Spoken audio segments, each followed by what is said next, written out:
Bonjour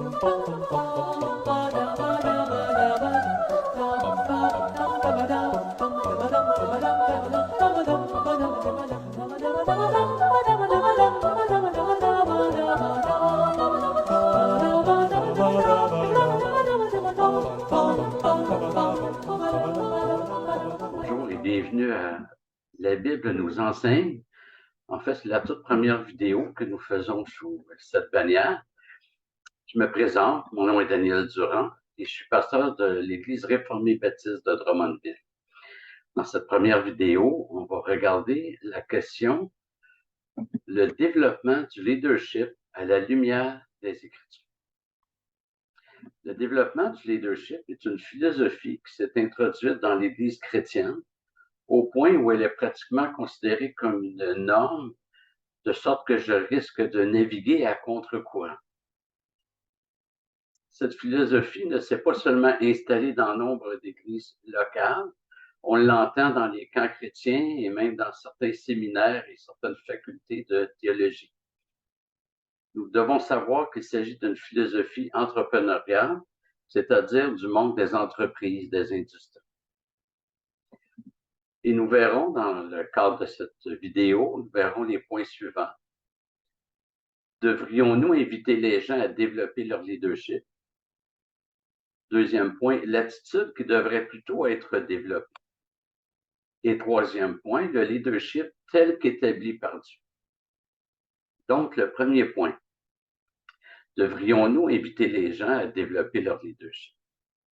Les gens ici, bien entendu, ce sont les chrétiens. Quand nous regardons les Écritures, nous ne voyons jamais une telle exhortation. Jamais nous ne sommes encouragés à développer notre leadership. Alors, ce simple point devrait constituer une lumière rouge sur le sujet. Le mot leader signifie dirigeant, et le mot dirigeant se trouve dans la Bible, et ce sera notre troisième point. Mais jamais Jésus ou les apôtres ont invité les croyants à chercher à diriger les autres ou à diriger des projets. Cette pensée est absente des Écritures.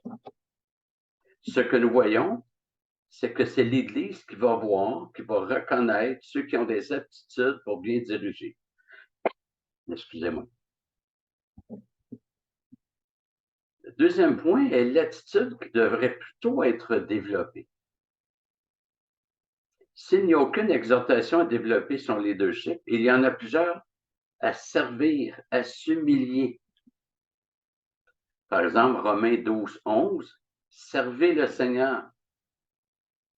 Éphésiens 4, 12, pour le perfectionnement des saints, cela en vue de l'œuvre du service et de l'édification du corps du Christ. 1 Pierre 4, 10, puisque chacun a reçu un don, mettez-le au service des autres en bons intendants de la grâce si diverse de Dieu. Donc ça, c'est pour le service, mais maintenant, pour l'humilité, il y a aussi plusieurs textes.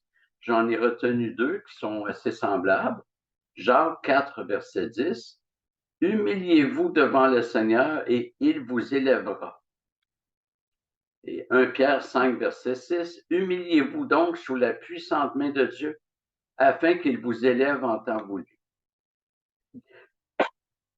C'est là toute la différence entre développer son leadership et se faire l'humble serviteur des autres. Celui qui développe son leadership ou qui veut développer son leadership recherche son propre avancement. Il recherche sa promotion. Il cherche à progresser dans un réseau d'influence. Il cherche à gagner du terrain dans une structure. Alors que celui qui se fait l'humble serviteur des autres ne recherche pas son avancement, mais le bien-être de l'autre. Il n'est pas centré sur lui-même, sur sa carrière, j'ose utiliser le mot, mais il est concentré, il a les yeux fixés sur ses frères et sœurs, puis ce qu'il recherche, c'est leur bien, leur bien-être, et non pas son propre bien-être. Et ce que j'ai vu chez ceux qui cherchaient à développer leur leadership, c'est qu'ils ne s'humilient pas, mais cherchent plutôt à s'élever. Dans les deux versets qu'on a lus, on voit que notre responsabilité, c'est de nous humilier et c'est Dieu qui nous élèvera en temps opportun. De plus, cette pensée de développer son leadership provoque souvent une compétition entre les frères et sœurs, compétition qui est très malheureuse. La compréhension des Écritures est que le chrétien devrait plutôt servir humblement en fonction de ses capacités et faire confiance au Seigneur s'il est appelé à diriger éventuellement. Mais ce n'est pas à lui à pousser cette idée-là. Il doit servir en fonction de ses capacités. Proverbe 27, 2. Qu'un autre te loue et non ta bouche, un étranger et non tes lèvres. On arrive au troisième point, le leadership tel qu'établi par Dieu. En fait, le mot leader signifie dirigeant. Et ce ne sont pas tous les frères et sœurs qui sont appelés à diriger. Et ce n'est pas un péché, ce n'est pas un problème de ne pas être appelé à quelque chose. C'est un problème de désirer quelque chose à quoi on n'est pas appelé. C'est de vouloir autre chose que ce que Dieu a voulu pour nous. La philosophie de développer son leadership met une pression sur les gens de tenter de développer ce que le Seigneur ne leur a peut-être pas donné et ce à quoi ils ne sont pas appelés. Ils vont juste se blesser et blesser d'autres personnes par cette attitude. La Bible nous parle de dirigeants et elle nous dit qui sont les dirigeants, qui sont nos conducteurs. 1 Timothée 3, verset 2 et les versets 4 et 5. Il faut que l'évêque dirige bien sa propre maison et qu'il tienne ses enfants dans la soumission avec une parfaite dignité, car si quelqu'un ne sait pas diriger sa propre maison, comment prendra-t-il soin de l'Église de Dieu? Et Hébreux 13, 17, obéissez à vos conducteurs et soyez-leur soumis, car ils veillent au bien de vos âmes dont ils devront rendre compte. Alors, dans la communauté à laquelle l'auteur aux Hébreux s'adresse, il y avait des conducteurs, ce n'était pas tout le monde, et on doit croire que ce sont les anciens, parce que ailleurs, il est dit d'obéir aux anciens, puis ici, obéissez à vos conducteurs. Et c'est normal, un ancien, c'est un pasteur, c'est la même chose. Et c'est le propre des pasteurs de diriger les brebis. C'est pas à toutes les brebis à dire, moi, je veux devenir leader, je veux diriger d'autres brebis. Attendons, si le Seigneur appelle au pastorat, eh bien, à ce moment-là, il y aura un appel donc à diriger qui viendra avec la fonction. Dans la liste de qualifications pour être pasteur, il n'y a jamais l'idée d'avoir appris à développer son leadership. Le pasteur doit bien diriger sa maison et doit avoir les qualités spirituelles ainsi que le don d'enseigner. Et même dans leur rôle, les pasteurs ne doivent jamais chercher à s'élever, mais à s'abaisser, à s'humilier, tout comme Jésus l'a fait. Les pasteurs, et c'est vrai pour tous les chrétiens, mais les pasteurs doivent être des modèles dans cela, doivent se voir comme des serviteurs et donc se mettre au service pour le bien de l'autre, jamais pour leur propre bien. Les mauvais pasteurs sont dénoncés dans Ézéchiel 34.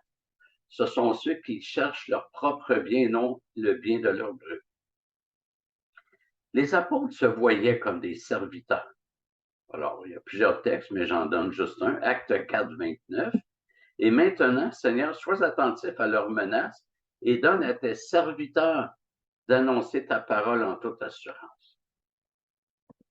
Il y a un autre problème avec la notion de leadership, qui, je vous le rappelle, n'est pas tiré de la Bible, mais en fait pas la philosophie de développer son leadership. Elle n'est pas tirée de la Bible, mais du monde de l'entrepreneuriat. C'est qu'elle jette une confusion. En utilisant un mot qui ne se retrouve pas dans les Écritures, du moins pas dans ce sens-là, on évite ainsi de devoir répondre à des critères bibliques. Et quand on utilise un mot qui ne se retrouve pas dans les Écritures, on évite ainsi de devoir répondre à des critères bibliques. En misant sur la question du leadership, on ne mise pas sur les qualités spirituelles, mais sur la capacité des personnes à prendre des initiatives, à prendre leur place, sous-entendu la place qu'elles convoitent, et aussi à son pouvoir d'influence. Frères et sœurs, ce dont nous sommes appelés à rechercher est ceci.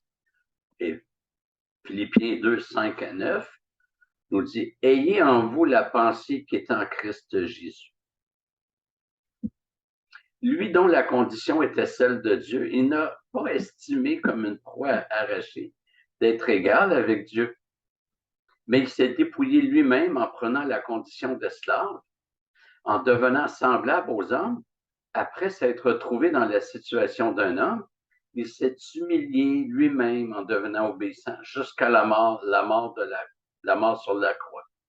C'est pourquoi aussi Dieu l'a souverainement élevé et lui a donné le nom qui est au-dessus de tout. Même Jésus-Christ, lui qui est Dieu, qui est pleinement Dieu, il s'est abaissé lui-même, mais il ne s'est même pas élevé lui-même. Il a laissé à son Père le soin de l'élever. Paul exhorte les chrétiens d'Éphèse à marcher d'une manière digne de la vocation qui vous a été adressée, en toute humilité et douceur.